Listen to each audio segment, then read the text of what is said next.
Used for inflammation? Great question. I'm Dr. Megan, your prednisone pharmacist, and I compiled the most complete list of what prednisone is used for.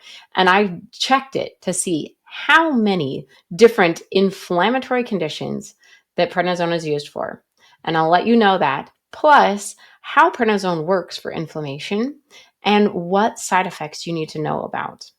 So, first of all, how many conditions that prednisone is prescribed for that are listed in the FDA approved package insert and other well respected medical journals are there that end in the inflammation Greek suffix itis, itis?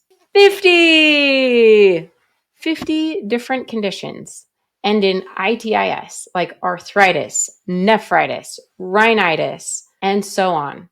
All of these conditions are a form of inflammation of that place. So, allergic rhinitis is another term for seasonal allergies. It's your nose is inflamed because of the allergies. Or nephritis is the inflammation of the kidneys. And so there are 50 different conditions that are FDA approved. But that doesn't mean that's all the conditions that are inflammation.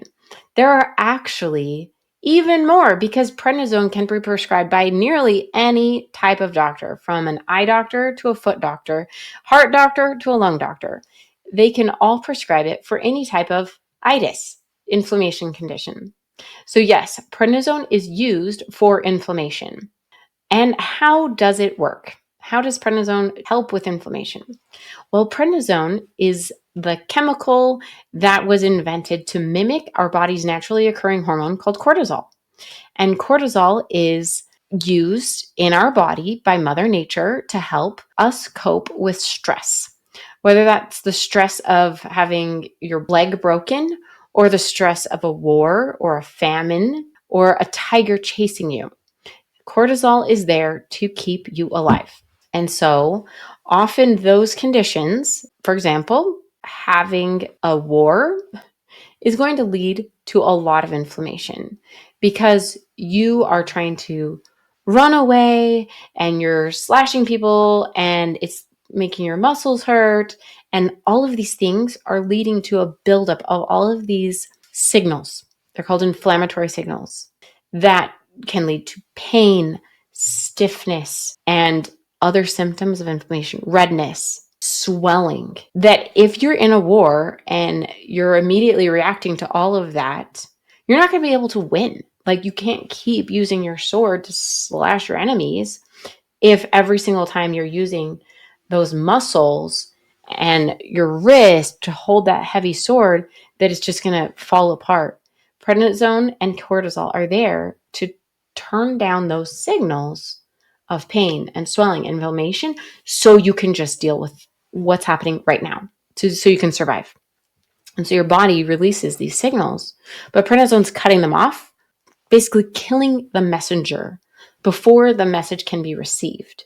So that while that muscle in your shoulder from lifting your sword in your war is having all of these inflammation signals being sent, your body says, nope, we're not going to deal with that right now. We just got to win the war. We don't care. And so it starts the signal, but prednisone comes in and stops it. And so prednisone does not solve the problem. Whatever is causing the inflammation, prednisone is not treating that problem. It's just stopping the symptom from happening. So, for example, if you have rheumatoid arthritis and your joints hurt, if there's swelling and pain and inflammation in your joints, so you can't open cans, so you can't use your hands for any reason, the prednisone is going to turn off all of those signals leading to all that swelling and pain. But it's not solving the arthritis. It does not cure your disease. Prednisone is simply a Band-Aid. It is putting your finger in the dike before the flood occurs. It does not solve any problems.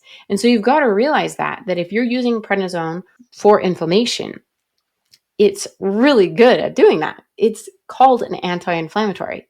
In fact, other drugs that are helpful for inflammation, for example, ibuprofen helps with inflammation, and it's named for the fact that it isn't prednisone, the class of drugs. It's called non-steroidal, as in not prednisone, anti-inflammatory drug. And so that's really good because ibuprofen helps and causes a lot less side effects than prednisone does. But prednisone is like the best at inflammation. It's specialty. It also helps with autoimmune conditions and many other things. But right now, we're talking about prednisone being used for inflammation. And so it is so good that it can help all of those different conditions. But if you think about it, if it's helping with the eye and the kidney and your foot and your skin and your lungs, then it also is probably causing side effects in all of those places too. So prednisone is used for inflammation, but it also causes a ton of side effects. For the eyes, makes blurry eyes, cataracts, glaucoma. For the bones, it can lead to osteoporosis. For the heart, it can lead to heart disease and arrhythmias and high blood pressure, and can cause diabetes and weight gain and fat redistribution with moon face and belly fat. It can do so many harmful side effects. So if you have a type of inflammation and you know that prednisone can help with it because your doctor reassured you that there's evidence in the literature that it's going to help, then maybe the risk for all those side effects is worth it. But there are a lot of conditions that doctors are like, oh, that looks like inflammation. Have some prednisone. And it's not actually inflammation. It's not actually treatable by prednisone. And you get all those side effects anyway. That's horrible. So you got to make sure that those benefits outweigh the risks for you. Because way too often, prednisone is prescribed for bronchitis. Did you hear that? Itis? It doesn't actually help that kind of inflammation. Only the type of bronchitis caused by asthma or COPD, but not the kind of bronchitis just because you had a virus. It doesn't help.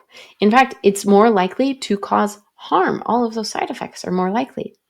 It's not going to help with low back pain, itis, whatever that medical term is. It's not going to help. It simply doesn't have the benefit, and it's certainly the benefit isn't outweighing the risks. So you've got to find out for sure in your situation, is prednisone worth it for you? And if you're wondering if there's any way to make those benefits outweigh the risks in a better way for you, what we've got to do is minimize those side effects. And I've got the Prednisone Checklist designed to help you do that. I have step-by-step exactly what you need to do to minimize, prevent side effects. You just go through and do each of the things. You can print it off, take it to your doctor, get his approval or her approval to make sure that all of the steps I recommend are in your best interest. They are evidence-based from the doctors who prescribe prednisone the most and other scientific literature. And so you can just click the link below to download the Prednisone Checklist now so you know exactly what to do while taking prednisone to minimize the risks so that if you have inflammation, you can get the most benefit possible. Signing off as Dr. Megan, your prednisone pharmacist.